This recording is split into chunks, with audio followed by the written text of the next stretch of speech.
नमस्ते दोस्तों, श्री शिवाय नमस्तुभ्यम। राधे राधे। देखिए, जैसा कि मैं आपसे भागवत का प्रथम अध्याय सुनाई थी, आज मैं द्वितीय अध्याय आपको सुनाने जा रही हूँ। आइए आप लोग मेरे साथ श्रवण कीजिए श्रीमद् भागवत गीता का द्वितीय अध्याय।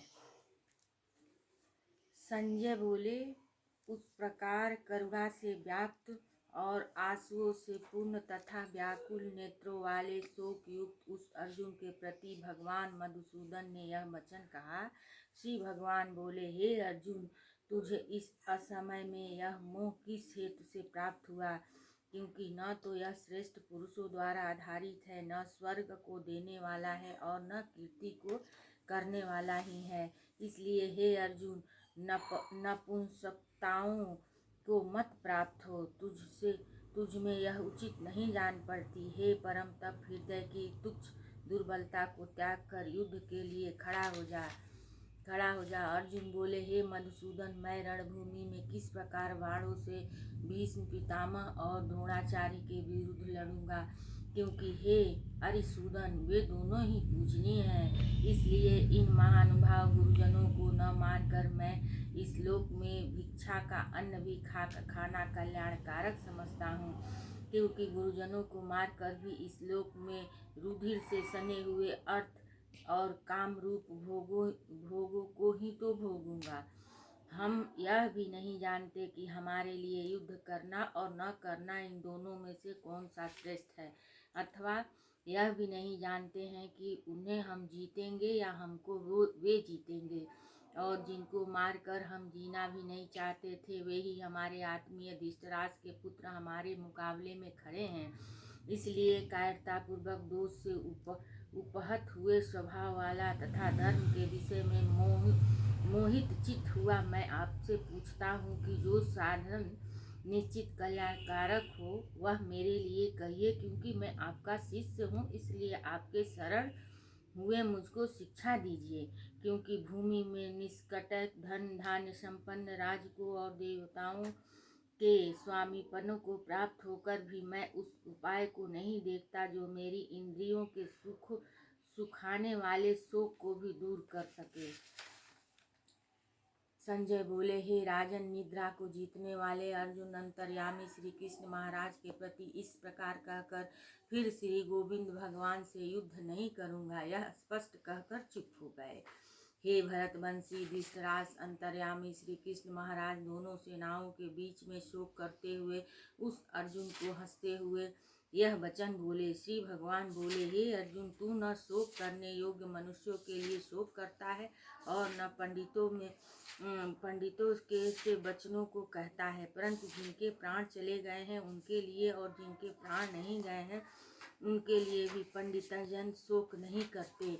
न तो ऐसा ही है कि मैं किसी काल में नहीं था और तू नहीं था, अथवा ये राजलोक नहीं थे, और न ऐसा ही है कि इससे आगे हम सब नहीं रहेंगे। जैसे जीवात्मा की इस देह में बालपन, जवानी और वृद्धावस्था होती है, वैसे ही अन्य शरीर को प्राप्त होती है, उस विषय में धीर पुरुष मोहित नहीं होता। हे कुंती पुत्र, सर्दी गर्मी और सुख दुख को देने वाले इंद्रिय और विषयों के संयोग को उत्पत्ति विनाशशील और अनित्य है। इसलिए हे भारत, उनको तू सहन कर। क्योंकि हे पुरुष श्रेष्ठ, दुख सुख को समान समझने वाले जिस धीर पुरुष को ये इंद्रिय और विषयों के संयोग व्याकुल नहीं करते, वह मोक्ष के योग्य होता है।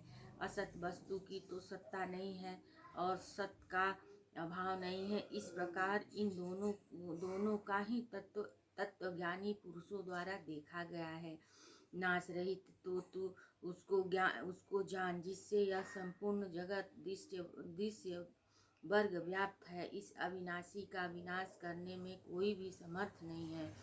इस नाश रहित अप्रमेय नित्य स्वरूप जीवात्मा के सब शरीर नाशवान कहे गए हैं। इसलिए हे भरतवंशी अर्जुन, तू युद्ध कर। जो इस आत्मा को मारने वाला समझता है तथा जो इसको मरा मानता है, वे दोनों ही नहीं जानते। क्योंकि यह आत्मा वास्तव में न तो किसी को मारता है और न किसी के द्वारा मारा जाता है। यह आत्मा किसी काल में भी न तो जन्मता है और न मरता ही है, तथा न यह उत्पन्न होकर फिर होने वाले ही हैं, क्योंकि यह अजन्मा नित्य सनातन और पुरातन है। शरीर के मारे जाने पर भी यह नहीं मारा जाता। हे पृथा पुत्र अर्जुन, जो पुरुष इस आत्मा को नाश रहित नित्य अजन्मा और अव्यय जानता है, वह पुरुष कैसे किसको मरवाता है और कैसे किसको मारता है। जैसे मनुष्य पुराने वस्त्रों को त्याग करके दूसरे नए वस्त्रों को ग्रहण करता है, वैसे ही जीवात्मा पुराने शरीरों को त्याग कर दूसरे नए शरीरों को प्राप्त होता है।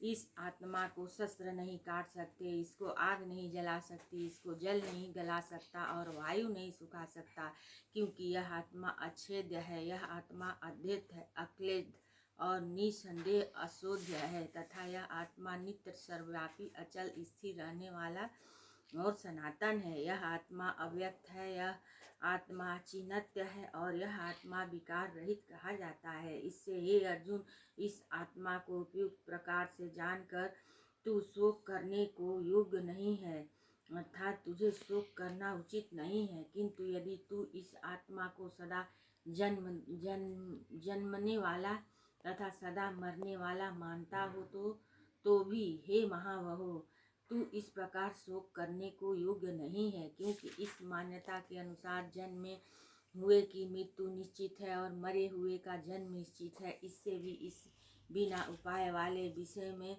तू शोक करने को योग्य नहीं है। हे अर्जुन, संपूर्ण प्राणी जन्म से पहले अप्रगट थे और मरने के बाद भी अप्रगट हो जाने वाले हैं, केवल बीच में ही प्रकट हैं। फिर ऐसी स्थिति में क्या शोक करना। कोई एक महापुरुष ही इस आत्मा को आश्चर्यचकित की भांति देखता है और वैसे ही दूसरा कोई महापुरुष ही इसके तत्व का आश्चर्यचकित की भांति वर्णन करता है, तथा दूसरा कोई अधिकारी पुरुष ही इसे आश्चर्य की भांति सुनता है और कोई तो सुनकर भी इनको नहीं मानता। हे अर्जुन, यह आत्मा सबके शरीर में सदा ही अवैध है, इस कारण संपूर्ण प्राणियों के लिए तू शोक करने के योग्य नहीं है, तथा अपने धर्म को देखकर भी तुम भय करने के योग्य नहीं है, अर्थात तुझे यह भय नहीं करना चाहिए, क्योंकि क्षत्रिय के लिए धर्म युक्त युद्ध से बढ़कर दूसरा कोई कल्याणकारी कर्तव्य नहीं है। हे पार्थ, अपने आप प्राप्त हुए और खुले हुए स्वर्ग के द्वार रूप इस प्रकार के युद्ध को भाग्यवान क्षत्रिय लोग ही पाते हैं, किंतु यदि तू इस धर्मयुक्त युद्ध को नहीं करेगा तो स्वधर्म और कीर्ति को खोकर पापों को प्राप्त होगा, तथा सब लोग तेरी बहुत काल तक रहने वाली अपकीर्ति भी कथन करेंगे, और माननीय पुरुष के लिए अपकीर्ति मरण से भी बढ़कर है। और जिनकी सृष्टि में तू पहले बहुत सम्मानित होकर अब लघुता को प्राप्त होगा, वे महारथी लोग तुझे भय के कारण युद्ध से हटा हुआ मानेंगे। तेरे वैरी लोग तेरे सामर्थ्य की निंदा करते हुए तुझे बहुत से न कहने योग्य वचन भी कहेंगे। उससे अधिक दुख और क्या होगा। या तो तू युद्ध में मारा जाकर स्वर्ग को प्राप्त होगा, अथवा संग्राम में जीत कर पृथ्वी का राज्य भोगेगा। इस कारण हे अर्जुन, तू युद्ध के लिए निश्चय करके खड़ा हो जा। जय पराजय, लाभ हानि और सुख दुख को समान समझकर उसके बाद युद्ध के लिए तैयार हो जा। इस प्रकार युद्ध करने से तू पाप को नहीं प्राप्त होगा। हे पार्थ, यह बुद्धि तेरे लिए ज्ञान योग के विषय में कही गई और अब तू इसको कर्म योग के विषय में सुन। जिस बुद्धि से युक्त हुआ तू कर्मों के बंधन को भली भांति त्याग देगा, अर्थात सर्वदा नष्ट कर डालेगा।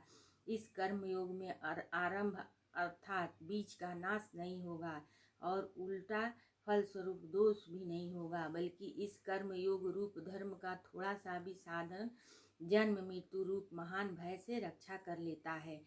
हे अर्जुन, इस कर्म योग में निश्चयात्मिका बुद्धि एक ही होती है, किंतु अस्थिर विचार वाले विवेकहीन सकाम मनुष्यों की बुद्धियां निश्चय ही बहुत भेदों वाली और अनंत होती है। हे अर्जुन, जो भोगों में तन्मय हो रहे हैं, जो कर्म फल के प्रशंसक वेद वाक्यों में ही प्रीति रखते हैं, जिनकी बुद्धि में स्वर्ग ही परम प्राप्य वस्तु है और जो स्वर्ग से बढ़कर दूसरे कोई वस्तु को ही नहीं ऐसे कहने वाले हैं, वे अविवेकी जन इस प्रकार की जिस पुष्पित अर्थात दिखाऊं शोभायुक्त वाणी को कहा करते हैं, जो कि जन्म रूप कर्म फल देने वाली एवं भोग तथा ऐश्वर्य की प्राप्ति के लिए नाना प्रकार की बहुत सी क्रियाओं का वर्णन करने वाली है। उस वाणी द्वारा जिनका चित्त हर लिया गया है, जो भोग और ऐश्वर्य में अत्यंत आसक्त है, उन पुरुषों की परमात्मा में निश्चयात्मिकता बुद्धि नहीं होती है। हे अर्जुन, वेद उपयुक्त प्रकार से तीनों गुणों के कार्य रूप समस्त भोगों एवं उनके साधनों का प्रतिपादन करने वाले हैं। इसलिए तू उन भोगों एवं उनके साधनों में आसक्तिहीन, हर्ष शोकादि द्वंद्वों से रहित नित्य वस्तु परमात्मा में स्थित योग क्षेम को न चाहने वाला और स्वाधीन अंतः करने वाला हो। सब ओर से परिपूर्ण जलाशय के प्राप्त हो जाने पर छोटे जलाशय में मनुष्य का जितना प्रयोजन रहता है, ब्रह्म को तत्व से जानने वाले ब्राह्मण का समस्त वेदों में उतना ही प्रयोजन रह जाता है। तेरा कर्म करने में ही अधिकार है, उसके फलों में कभी नहीं। इसलिए तू कर्मों के फल का हेतु मत हो तथा तेरी कर्म न करने में भी आसक्ति न हो। हे धनंजय, तू आसक्ति को त्याग कर तथा सिद्धि और असिद्धि में समान बुद्धि वाला होकर योग में स्थित हुआ कर्तव्य कर्मों को कर। समत्व ही योग कहलाता है। इस समत्व रूप बुद्धि योग से सकाम कर्म अत्यंत ही निम्न श्रेणी का है। इसलिए हे धनंजय, तू सम बुद्धि में ही रक्षा का उपाय ढूंढ, अर्थात बुद्धि योग का ही आश्रय ग्रहण कर, क्योंकि फल के हेतु बनने वाले अत्यंत दीन है। सम बुद्धि युक्त पुरुष पुण्य और पाप दोनों को ही इसी लोक में त्याग देता है, अर्थात उनसे मुक्त हो जाता है। इससे तू समत्व रूप योग में लग जा। यह समत्व रूप योग ही कर्मों में कुशलता है, अर्थात कर्म बंधन से छूटने का उपाय है। क्योंकि सम बुद्धि से युक्त ज्ञानी जन कर्मों से उत्पन्न होने वाले फल को त्याग कर जन्म रूप बंधन से मुक्त होकर निर्विकार परम पद को प्राप्त हो जाते हैं। जिस काल में तेरी बुद्धि मोह रूप दलदल को भली भांत पार कर जाएगी, उस समय तू सुने हुए और सुनने में आने वाले इस लोक और पर लोक संबंधी सभी भोगों से वैराग्य को प्राप्त हो जाएगा। भली भांति के वचनों को सुनने से ही विचलित हुई तेरी बुद्धि सब परमात्मा में अचल और स्थिर ठहर जाएगी। तब तू योग को प्राप्त हो जाएगा, अर्थात तेरा परमात्मा से नित्य संयोग हो जाएगा।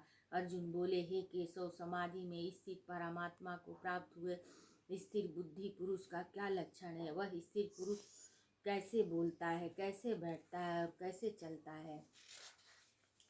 श्री भगवान बोले, हे अर्जुन, जिस काल में यह पुरुष मन में स्थित संपूर्ण कामनाओं को भली भांति त्याग देता है और आत्मा से आत्मा में ही संतुष्ट रहता है, उन काल में वह स्थित प्रज्ञ कहा जाता है।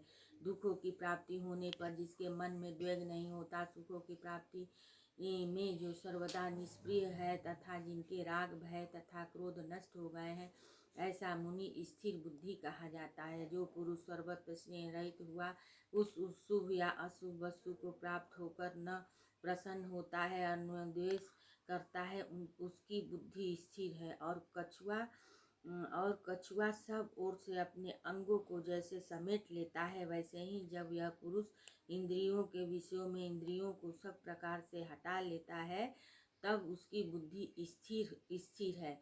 इंद्रियों के द्वारा विषयों को ग्रहण न करने वाले पुरुष भी केवल विषय तो निर्भीत हो जाते हैं, परंतु उनमें रहने वाली आसक्ति निर्भीत नहीं होती। इस स्थिर प्रज्ञ पुरुष को तो आसक्ति भी परमात्मा का साक्षात्कार करके निर्भीत हो जाती है। हे अर्जुन, आसक्ति का नाश न होने के कारण ये प्रमथ स्वभाव वाली इंद्रिया यत्न करते हुए बुद्धिमान पुरुष के मन को भी बलात् कर लेती है। इसलिए साधक को चाहिए कि वह उन संपूर्ण इंद्रियों को बस में करके समाहित चित्त हुआ मेरे परायण होकर ध्यान में बैठे, क्योंकि जिस पुरुष की इंद्रियां वश में होती है उसी की बुद्धि स्थिर होती है। विषयों का चिंतन करने वाले पुरुष उन विषयों में आसक्ति हो जाती है। आसक्ति से उन विषयों की कामना उत्पन्न होती है और कामना में विघ्न पड़ने से क्रोध उत्पन्न होता है। क्रोध से उत्पन्न मृड भाव उत्पन्न हो जाता है। मृड भाव से स्मृति में भ्रम हो जाता है। स्मृति में ब्रह्म हो जाने से बुद्धि अर्थात ज्ञान शक्ति का नाश हो जाता है और बुद्धि का नाश हो जाने से वह पुरुष अपनी स्थिति से गिर जाता है। परंतु अपने अधीन किए हुए अंतःकरण वाला साधक अपने बस में की हुई राग द्वेष से रहित इंद्रियों द्वारा विषयों में विचरण करता हुआ अंतःकरण की प्रसन्नता को प्राप्त होता है। अंतःकरण की प्रसन्नता होने पर इसके संपूर्ण दुखों का अभाव हो जाता है और उस प्रसन्न चित्त वाले कर्म योगी की बुद्धि शीघ्र ही सब ओर से हटकर एक परमात्मा में भली भांति स्थिर हो जाती है। न जीते हुए मन और इंद्रियों वाले पुरुष में निश्चय या चतिक बुद्धि नहीं होती और उस अयुक्त मनुष्य के अंतःकरण में भावना भी नहीं होती तथा भावनाहीन मनुष्य को शांति नहीं मिलती और शांति रहित मनुष्य को सुख कैसे मिल सकता है, क्योंकि जैसे जल में चलने वाली नाव को वायु भर लेती है वैसे ही विषयों में विचरती हुई इंद्रियों में से मन जिस इंद्रिय के साथ रहता है वह एक ही इंद्रिय इस आयुक्त पुरुष की बुद्धि हर लेती है। इसलिए हे महाबहो, जिस पुरुष की इंद्रियों के विषयों में सब प्रकार निग्रह की हुई है उसी की बुद्धि स्थिर है। संपूर्ण प्राणियों के लिए जो रात्रि के समान है उस नित्य ज्ञान रूप परमानंद की प्राप्ति में स्थिर प्रज्ञ योगी जानता है और जिस नाशवान सांसारिक सुखों की प्राप्ति में सब प्राणी जागते हैं। परमात्मा के तत्व को जानने वाले मुनि के लिए वह रात्रि के समान है। जैसे नाना नदियों के जल सब ओर से परिपूर्ण अचल प्रतिष्ठा वाले समुद्र में उसको विचलित न करते हुए ही समा जाते हैं, वैसे ही सब भोग जिस स्थिर प्रज्ञ पुरुष में किसी प्रकार का विकार उत्पन्न किए बिना ही समा जाते हैं, वही पुरुष परम शांति को प्राप्त होता है। भोगों को चाहने वाला नहीं, जो पुरुष संपूर्ण कामनाओं को त्याग कर ममता रहित, अहंकार रहित और अस्पृहा रहित हुआ विचरता है, वही शांति को प्राप्त होता है, अर्थात वह शांति को प्राप्त है। हे अर्जुन, यह ब्रह्म को प्राप्त हुए पुरुष की स्थिति है। इसको प्राप्त होकर योगी कभी मोहित नहीं होता और अंतकाल में इसी ब्राह्मी स्थिति में स्थित होकर ब्रह्मानंद को प्राप्त होता है। श्रीमद् भागवत गीता की 2 अध्याय समाप्त।